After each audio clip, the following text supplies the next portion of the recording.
मगहड़ा के तालाब में स्नान करने से चेचक हो जाता है ठीक। आप देख रहे हैं नालंदा एंटरटेनमेंट। अब आप सुनिए डीएसपी सिंह की रिपोर्ट। नालंदा जिला के मगहड़ा गांव में शीतलाष्टमी पर्व का धूम मचा हुआ है। यह गांव नालंदा जिला मुख्यालय बिहार शरीफ से 3 किलोमीटर पश्चिम बिहार शरीफ एकंगा रोड में अवस्थित है। यहाँ माँ शीतला का प्रसिद्ध मंदिर है। इस मंदिर में चैती कृष्ण पक्ष अष्टमी को विशेष पूजा होती है। इस अवसर पर 3 दिनों तक श्रद्धालुओं की भारी भीड़ रहती है।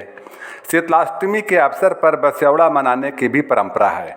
प्राचीन काल से ही चैत कृष्ण पक्ष अष्टमी के दिन मगहड़ा, काकोबिघा, साठोपुर, गोलापुर, बेलदरियापर, डुमरामा, जमालीचक सहित दर्जनों गांवों में बस्यौड़ा मनाने की परंपरा चली आ रही है। अष्टमी के दिन इन गांवों में चूल्हे नहीं जलते हैं। बच्चे बूढ़े जवान सभी एक दिन पहले बने बासी भोजन को प्रसाद के रूप में ग्रहण करते हैं। शीतलाष्टमी पर माँ शीतला के पूजन के लिए एक थाली में राबड़ी, रोटी, चावल, दही, चीनी, मूंग की दाल, हल्दी, जल, रोड़ी, मोली, चावल, दीपक, धूपबत्ती एवं दक्षिणा आदि सामग्री लेकर माँ शीतला की पूजा करना चाहिए।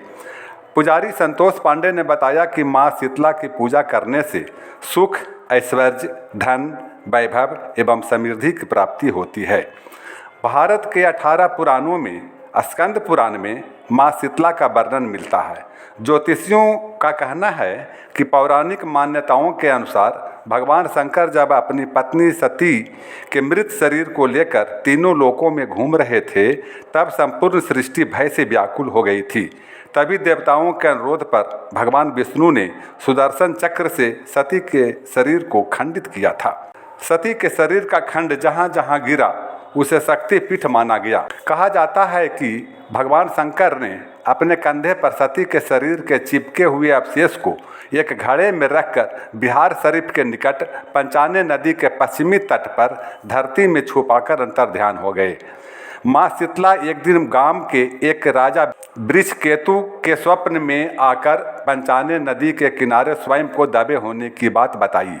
माता का आदेश मानकर राजा ने उक्त जमीन की खुदाई कराई तो वहां से माँ की मूर्ति निकली। उस मूर्ति को तालाब के किनारे मंदिर बनाकर स्थापित कर दिया गया। वही मंदिर आज शीतला मंदिर के नाम से प्रसिद्ध है। जिस दिन माँ शीतला की मूर्ति मिली थी उस दिन चैत कृष्ण पक्ष की सप्तमी तिथि थी और अष्टमी के दिन माँ की मूर्ति की स्थापना एवं पूजा शुरू हुई थी।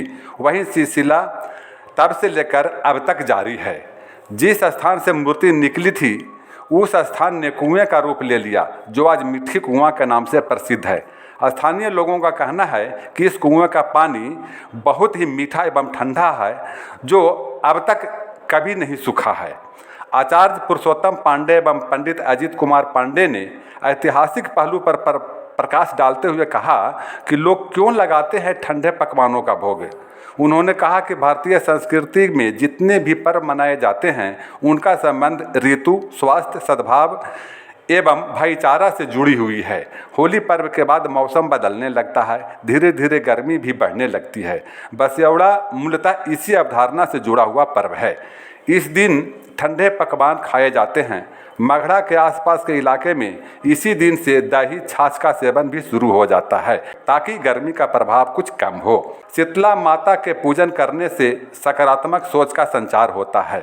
मस्तक पर तिलक लगाने का मतलब है कि दिमाग को ठंडा रखना, विवेक और समझदारी से काम लेना।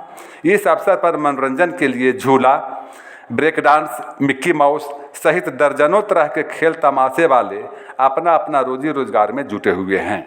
धन्यवाद।